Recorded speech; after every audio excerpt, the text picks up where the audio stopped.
ज्योतिष संबंधी जानकारी हेतु आप हमारे YouTube चैनल जीवन दर्पण को सब्सक्राइब करें और नए वीडियो से अपडेट रहने के लिए घंटी के बटन को जरूर दबाएं। इतना महत्व है जितना एक नया मोबाइल खरीदने के बाद में सिम का ₹1,00,000 का मोबाइल जब तक सिम नहीं लगाएंगे तब तक उसकी कीमत का फल नहीं पाएंगे ना। करोड़ रुपए का मकान खरीद लीजिए, लेकिन जब तक इस विधि से गृह प्रवेश नहीं किया जाएगा उसका कोई मतलब।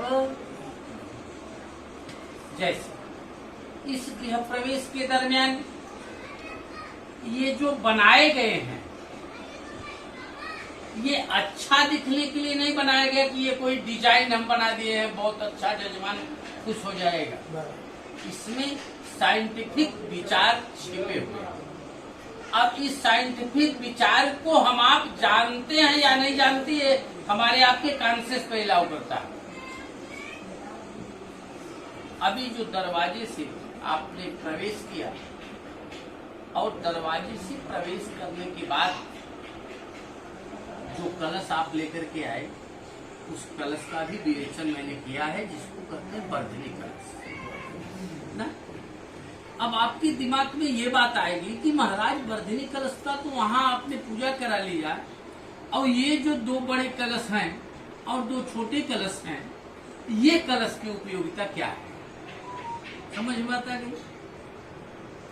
तो इन सब कलश का भी साइंटिफिक रीजन बना हुआ। वो साइंटिफिक रीजन क्या है?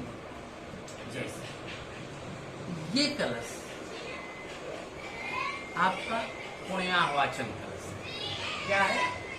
पुण्यावाचन कलश। जैसे हर व्यक्ति के पास पॉजिटिव और निगेटिव दो शक्तियां होती है ना।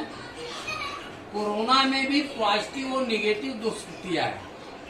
अगर कोरोना पॉजिटिव हो गया तुरंत क्वारंटाइन में जाना होगा, समझ लीजिए। आओ, इस कलश में वो सामर्थ्य है कि आपकी निगेटिविटी को समाप्त करके पॉजिटिविटी में एक्टिवेट कर देता है।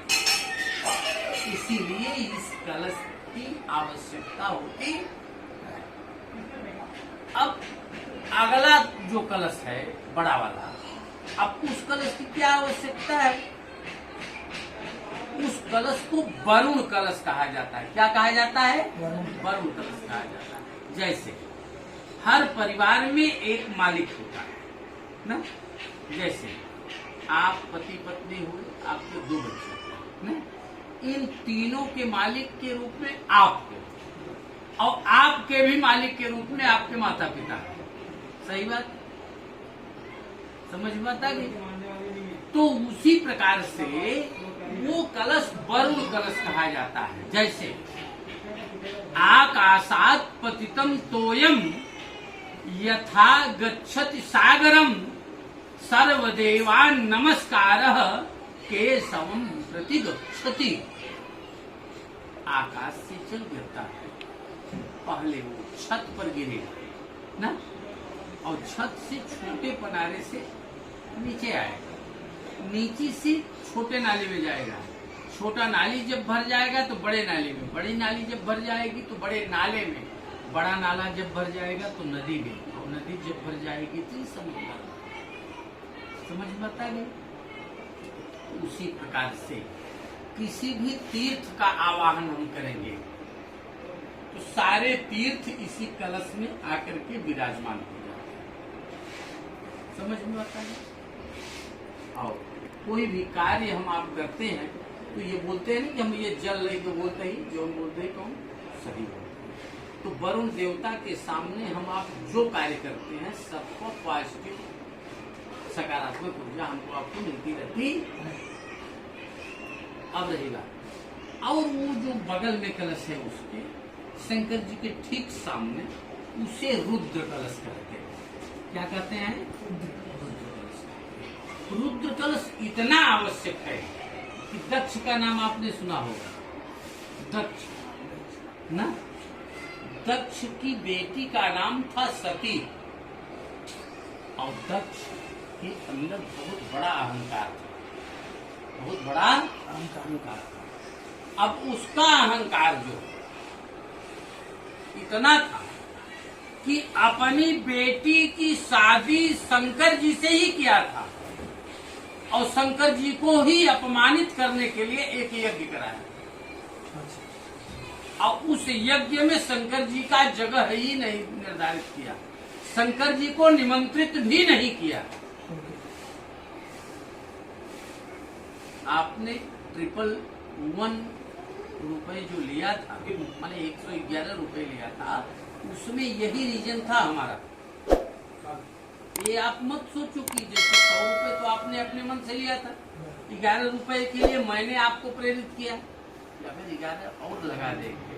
अच्छी बताओ, जैसे LIC आप करवाते हो ना, तो LIC वाला व्यक्ति ये कहता है कि नहीं, अगर सर जी अगर 1000 रुपए आप बढ़ जाएंगे तो इसका कवर एरिया ज्यादा ना। 11 रुपए आप आपके बढ़ने के बाद में त्रिदेव कवर हो गए। त्रिदेव कौन कौन से होते हैं? ब्रह्मा, विष्णु और महेश। अब त्रिदेवों से मिलता क्या है? ब्रह्मा से सात्विकता मिलती है, और विष्णु से श्रेष्ठता मिलती है, शिव से क्रोध मिलता है। समझ रहे?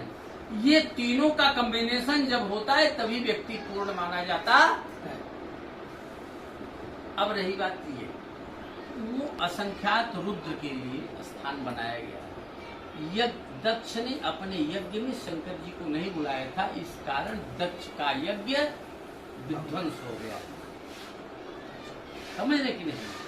इसलिए हर यज्ञ में त्रिदेवों की पूजा की जाती है। अब रही बात ये, ब्रह्मा तो दिखाई नहीं दे रहे हैं, तो ब्रह्मा की पूजा कब की जाएगी जानते हैं? जो आपने भगोना ले आया है, नया भगोना 2 ले आए थे ना, मैंने चर्चा आपसे किया था। हवन के समय ये ब्रह्मा के लिए दान किया जाता है, तो उसका उपयोग उस समय ब्रह्मा का ध्यान किया जाता है कि हमारे यज्ञ में किसी प्रकार का कोई अनिष्टकारी दिक्कत नहीं। इसके लिए वहां पर आओ, असंख्यात रुद्र की पूजा आप कर ही रहे हैं। समझ रहे हैं? अब वो जो कलश है उसके बगल में वो नवग्रह, हर व्यक्ति नवग्रहों से पीड़ित भी रहता है, सुखी भी रहता है। नवग्रहों से हमारे आपके जीवन में किसी प्रकार की दिक्कत न आए, इसके लिए यह व्यवस्था हम बनाते हैं।